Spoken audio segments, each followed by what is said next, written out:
जब से चढ़ल बाता सहारा अरे करे खातिर बात टाइम नई खेका तहारा कवाना मस्ती में बारू जब से चढ़ल बाता सहारा अरे करे खातिर बात टाइम नई खेका तहारा तो कहे काट तारू फोन बोलो ई का बदतमीजी है। नौ दिन का बरात लगता क्या आपको इजी है। ए पिया राउर पगली नवरात और भर बीची है।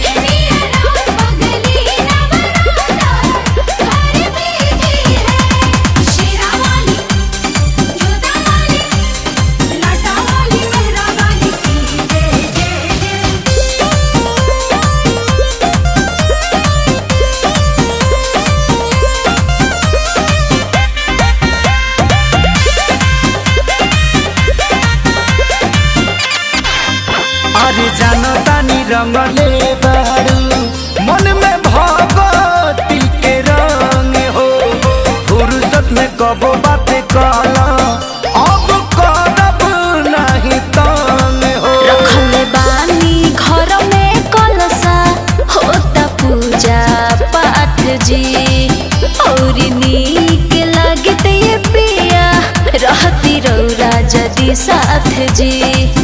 नौकरी है प्राइवेट कोई अपना नहीं निजी है।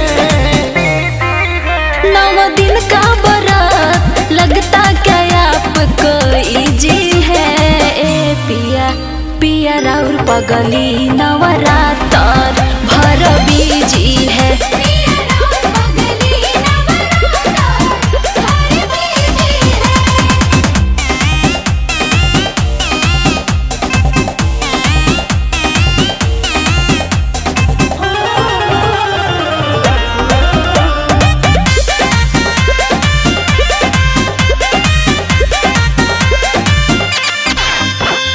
पूजा के नियम हम कुछ जाने न विशेष हो अरे हाथ बढ़ाई है पूजा में विवेक यार से हो।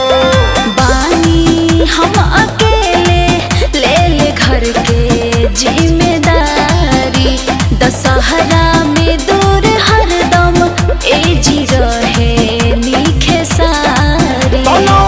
भर बुलाल तहार नहीं हर में भतीजी है।